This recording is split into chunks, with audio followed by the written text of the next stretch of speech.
Assalamualaikum warahmatullahi wabarakatuh. Perkenalkan, nama saya Reva Kailana Dira dengan NIM akhir 018 dari kelas Gizi 5A. Di kesempatan kali ini, saya akan mempresentasikan review jurnal survei konsumsi pangan pada tingkat rumah tangga menggunakan Household Food Record. Berikut ini merupakan jurnal utama dan referensi pendukung yang saya gunakan. Baik, yang selanjutnya terdapat penjelasan dari metode Household Food Record, di mana metode ini merupakan metode survei konsumsi pangan pada tingkat rumah tangga, di mana pada prinsipnya responden diminta untuk mencatat seluruh makanan yang dikonsumsi oleh setiap anggota keluarga menggunakan formulir pencatatan rumah tangga. Di mana pencatatan ini umumnya meliputi jenis bahan makanan, metode pengolahan, jumlah atau ukuran porsi yang dikonsumsi, serta keterangan tambahan seperti merek. Di mana pencatatan ini biasanya dilakukan oleh kepala rumah tangga atau penanggung jawab rumah tangga yang biasanya menyiapkan makanan pada suatu rumah tangga. Selanjutnya, terdapat instrumen, di mana metode utama yang digunakan dalam penelitian ini adalah One Day Simulated Household Dietary Record, atau yaitu pencatatan konsumsi makanan pada rumah tangga selama 1 hari oleh anggota rumah tangga yang biasanya adalah orang yang menyiapkan makanan. Yang dibutuhkan pertama adalah buku catatan konsumsi yang dibagi berisi menjadi 4 bagian waktu makan, yaitu sarapan, makan siang, makan malam, dan camilan, di mana pencatat menuliskan semua bahan atau makanan yang dikonsumsi oleh setiap anggota rumah tangga. Yang kedua, terdapat timbangan dan alat ukur rumah tangga, di mana digunakan untuk menimbang bahan makanan dan hidangan yang disajikan. Namun, jika tidak memungkinkan untuk ditimbang, digunakan perkiraan ukuran rumah tangga menggunakan alat seperti sendok, mangkok, piring, atau sebagainya.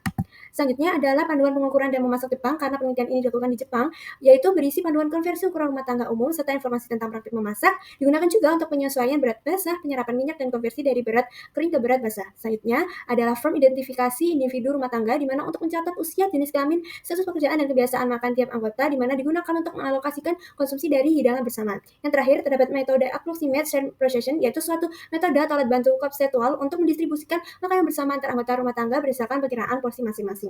Yang selanjutnya terdapat pembahasan dari prosedur pelaksanaan, di mana yang pertama yaitu pemilihan sampel, di mana pemilihan sampel berdasarkan pada survei nasional NHNSC pada 2018-2019, di mana rumah tangga dengan lebih dari 2 anggota dipilih untuk dianalisis. Didapatkan sampel yang memenuhi kriteria adalah sebanyak 7.196. Lalu yang kedua adalah prosedur untuk pelatihan enumeраtor, yang biasanya merupakan dietitian atau ahli gizi riset, di mana diberikan pelatihan mengenai cara mengajarkan responden menulis household dietary record dengan benar. Lalu yang ketiga adalah pembagian instrumen, yaitu di mana buku catatan 1 hari ini diserahkan kepada rumah tangga masing-masing dengan instruksi jelas tentang cara menimbang atau memperkirakan makanan. Lalu yang keempat adalah pencatatan konsumsi oleh rumah tangga, di mana setelah diberikan instrumen itu, responden disuruh mencatat semua makanan dan minuman yang dikonsumsi oleh setiap anggota rumah tangga selama 24 jam, termasuk makanan yang dikonsumsi di luar rumah.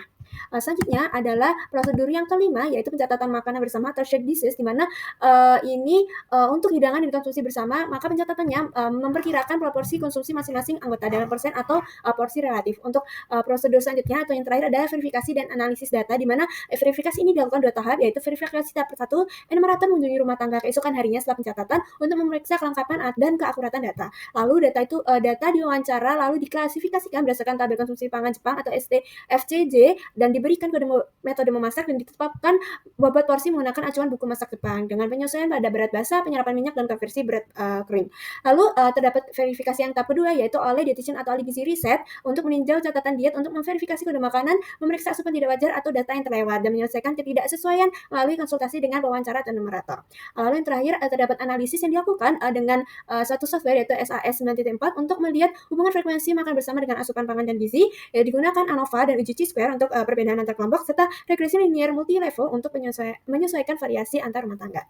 Di mana pada penelitian ini ditemukan temuan utama, yaitu mayoritas peserta dengan lebih dari satu anggota dalam rumah tangga itu melaporkan lebih dari 2 kali shared meal pada hari pencatatan, di mana frekuensi shared meal ini lebih tinggi pada kelompok usia yang lebih tua dan mereka yang bekerja di bidang pertanian atau terutama melakukan pekerjaan rumah tangga dibandingkan dengan pekerjaan seperti kantoran atau manual. Di mana juga ditemukan semakin sering makan bersama rumah tangga, maka intake beberapa kelompok makanan seperti kentang, sayuran, jamur, dan bumbu atau kondimen itu meningkat. Lalu juga konsumsi konvensionalis, yaitu makanan ringan manis dan minuman, menurun dengan frekuensi shared meal yang lebih tinggi. Selanjutnya juga nutrien seperti protein, serat pepangan, kalium, magnesium, besi, zinc, tembaga, niacin, folat, vitamin K, B1, B6, dan B12, atau juga tergantung dengan jenis kelaminnya, itu menunjukkan hubungan positif dengan frekuensi makan bersama. Namun pada wanita, frekuensi makan bersama juga berhubungan dengan intake natrium yang lebih tinggi. Yang selanjutnya adalah kelebihan dan kekurangan dari metode ini yang diterapkan pada penelitian ini. Di mana kelebihannya, yang pertama adalah data konsumsi rinci karena memberikan informasi akurat tentang jenis dan jumlah makanan yang dikonsumsi di tingkat rumah tangga. Lalu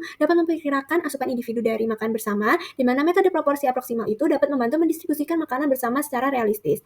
Yang selanjutnya adalah minim bias ingatan karena langsung saat itu atau segera setelah makan atau dikonsumsi. Lalu juga dapat menilai hubungan antar anggota rumah tangga karena juga dapat melihat hubungan frekuensi makan ini bersama dengan kualitas diet. Namun juga terdapat kekurangannya, yaitu yang pastinya pada food record ini akan membebani responden yang tinggi karena responden itu harus menimbang untuk memperkirakan seluruh bahan makanan selama 1 hari. Lalu selanjutnya adalah potensi underreporting atau overestimasi, di mana makanan ringan atau minuman itu biasanya sering terlewat, dan itu porsi hidangan bersama itu juga sulit ditentukan secara akurat. Lalu selanjutnya juga terdapat kekurangan dari representasi rendah karena hanya dilakukan selama 1 hari sehingga tidak menggambarkan variasi harian konsumsi pangan. Selanjutnya juga ada keterbatasan alat bantu objektif karena pada penelitian ini tidak menggunakan foto digital atau barcode scanner untuk memverifikasi ukuran porsi. Jadi benar-benar dari pencatatan yang dilakukan oleh responden. Lalu selanjutnya terdapat cara meminimalisir dari error atau kelemahan yang akan terjadi, di mana yang pertama terdapat kemungkinan kesalahan penimbangan sehingga perlu untuk menggunakan timbangan digital bila tersedia atau bandingkan dengan contoh visual. Lalu selanjutnya juga terdapat kemungkinan untuk kesalahan estimasi porsi yang dapat diminimalisir dengan menggunakan panduan ukuran rumah tangga seperti sendok, mangkok, piring standar atau sebagainya. Selanjutnya juga bisa saja lupa mencatat makanan kecil sehingga diinstruksikan dan diberikan notifikasi untuk mencatat segera setelah makan serta verifikasi kunjungan enumerator. Lalu selanjutnya terdapat kesalahan distribusi makanan bersama, di mana dibutuhkan cara menggunakan metode proporsi aproksimal dengan konfirmasi kepada setiap anggota rumah tangga. Untuk yang terakhir adalah terdapat kemungkinan kesalahan input dan analisis data sehingga dibutuhkan untuk dilakukan pemeriksaan 2 tahap oleh enumerator dan ahli gizi riset.